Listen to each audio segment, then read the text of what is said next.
Los Hechos de los Apóstoles. Capítulo 38. La prisión de Pablo. En el complejo tapiz de la historia de la redención, cada hilo, por oscuro que parezca, contribuye a un diseño divino que trasciende nuestra comprensión inmediata.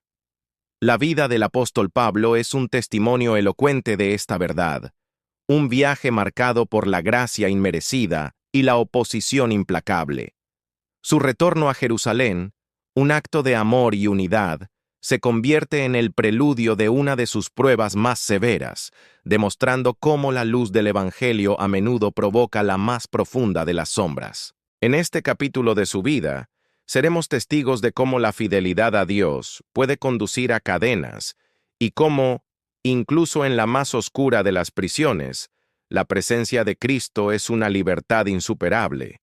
La ofrenda de los gentiles, recolectada con esmero y sacrificio por las iglesias fundadas por Pablo, era mucho más que una simple ayuda material para los santos pobres de Judea.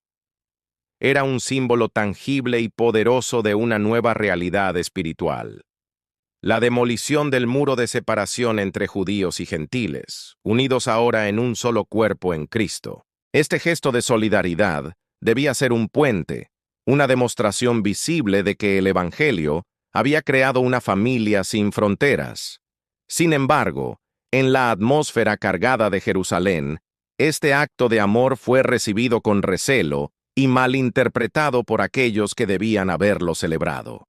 Los líderes de la iglesia, aunque lo recibieron, no captaron la profundidad de su significado, viéndolo más como un tributo que como la expresión de una comunión genuina, una señal ominosa de la tormenta que se avecinaba. Los prejuicios religiosos, arraigados durante siglos, demostraron ser una fortaleza más difícil de derribar que cualquier muralla de piedra. Los dirigentes de la iglesia en Jerusalén, aunque hermanos en la fe, vivían bajo la constante presión de los judaizantes, aquellos que se aferraban a la ley mosaica con un fervor que eclipsaba la libertad del Evangelio. Temerosos de perder su influencia y de ser acusados de abandonar las tradiciones ancestrales, le propusieron a Pablo un acto de apaciguamiento. Le aconsejaron participar en un rito de purificación nazareo en el templo, financiando los gastos de otros 4 hombres que habían hecho un voto. Era una concesión a la debilidad de otros, una estrategia para demostrar que Pablo no era el destructor de la ley que sus enemigos proclamaban. Aunque sus intenciones eran conciliadoras, esta acción implicaba ceder ante rituales que, a la luz de la obra completa de Cristo, ya no poseían valor espiritual para la justificación. Pablo, en su anhelo de ser todo para todos, para salvar a algunos, accedió, sin saber que este acto de condescendencia sería torcido y usado como el arma para su propia condena. El arresto en el templo fue la culminación de años de odio y calumnias. Mientras Pablo cumplía con el ritual de purificación, unos judíos de Asia, los mismos que habían avivado la oposición en sus viajes misioneros, lo reconocieron. En un instante, el recinto sagrado se transformó en un escenario de furia irracional. Con gritos incendiarios, lo acusaron de las peores blasfemias: enseñar contra el pueblo, la ley y, el cargo más explosivo, de profanar el templo al introducir a un gentil, a Trófimo de Éfeso, en las áreas prohibidas.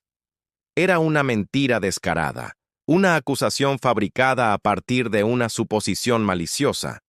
Pero en el fervor del momento, la verdad era irrelevante.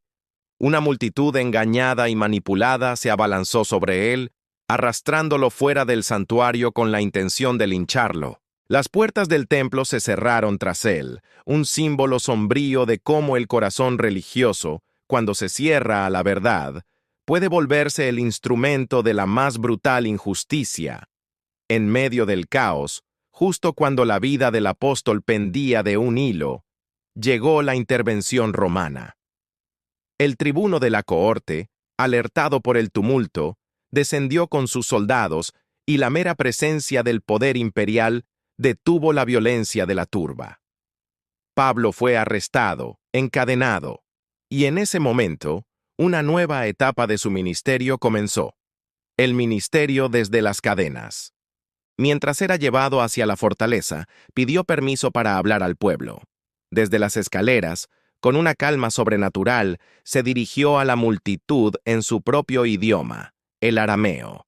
La defensa ante el pueblo no fue un alegato legal, sino un testimonio personal y poderoso. Pablo relató su propia historia, su celo por la ley, su persecución a la iglesia y su dramático encuentro con el Cristo resucitado en el camino a Damasco. Su relato, cargado de autenticidad y convicción, logró silenciar a la multitud y tocar momentáneamente sus corazones. Escucharon con atención absorta su transformación, pero todo cambió con una sola palabra.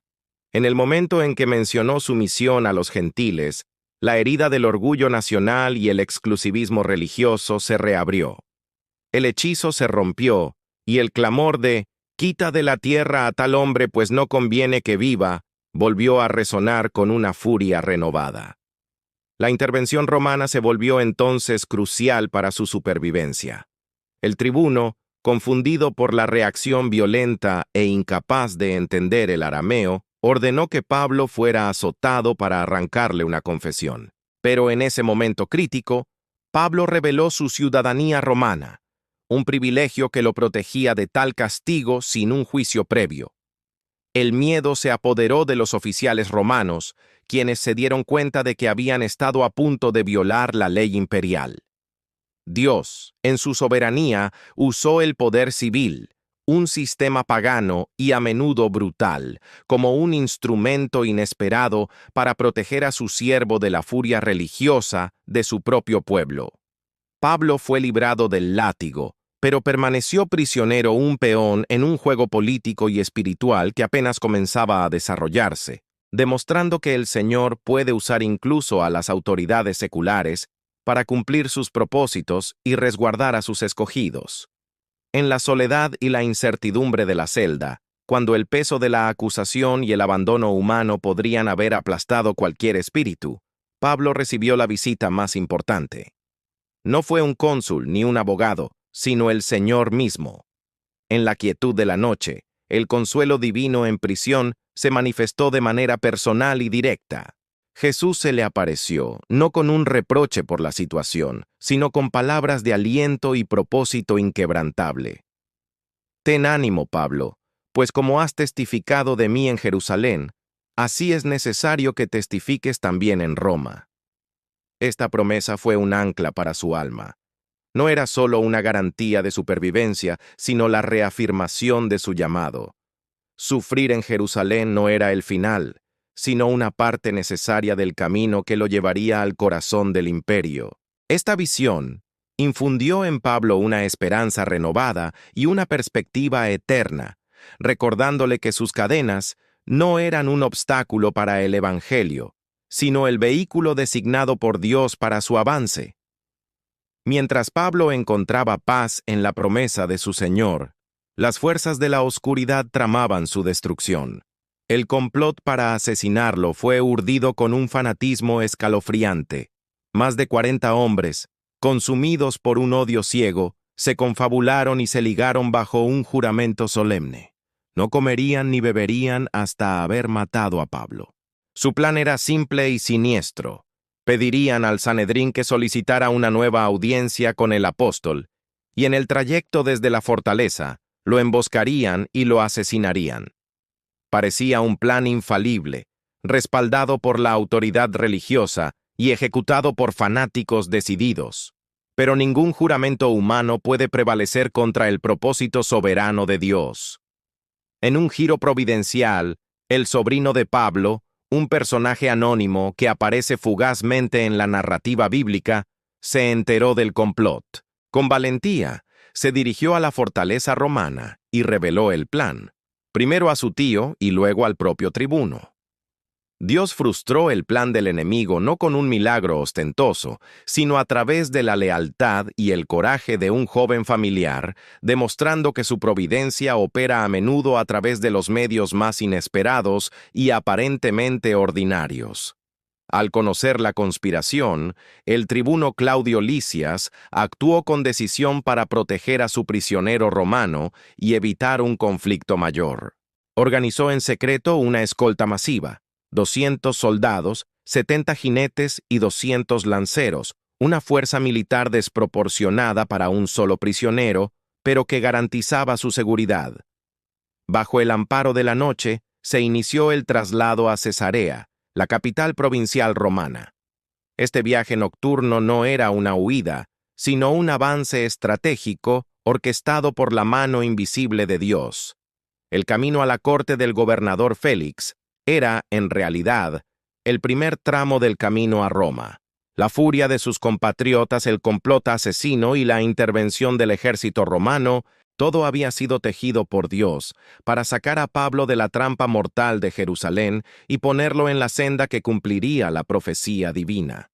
Así Dios abrió el camino para que Pablo llegara a Cesarea no como un predicador libre, sino como un prisionero bajo custodia listo para cumplir su misión de testificar ante gobernadores y reyes, llevando la luz del Evangelio a los pasillos del poder.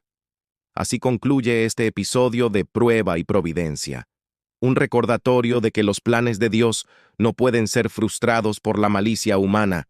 La prisión de Pablo en Jerusalén se convirtió en el catalizador que lo impulsó hacia su destino en Roma, demostrando que las cadenas pueden, paradójicamente, ser el medio para la expansión del reino.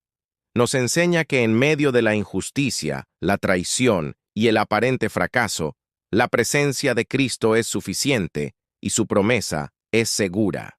Que la fidelidad de Pablo en la adversidad nos inspire a confiar en que, sin importar las circunstancias que enfrentemos, Dios sigue tejiendo nuestra historia en su gran tapiz de redención, usando cada prueba para su gloria y para el avance de su verdad inalterable. Aún en cadenas, Pablo era libre, libre porque su espíritu pertenecía a Dios. Cuando el mundo lo encerró, el cielo abrió su camino hacia Roma. Así actúa el Señor. Convierte las prisiones en puertas de misión y las pruebas en testimonio. Si este mensaje tocó tu corazón, te invito a suscribirte, compartir este video y seguir esta serie inspirada en los Hechos de los Apóstoles. Cada capítulo revela cómo la fe puede transformar la historia y tu vida. Confía, Pablo, que como has testificado de mí en Jerusalén, así es necesario que testifiques también en Roma. Suscríbete hoy y comparte la luz.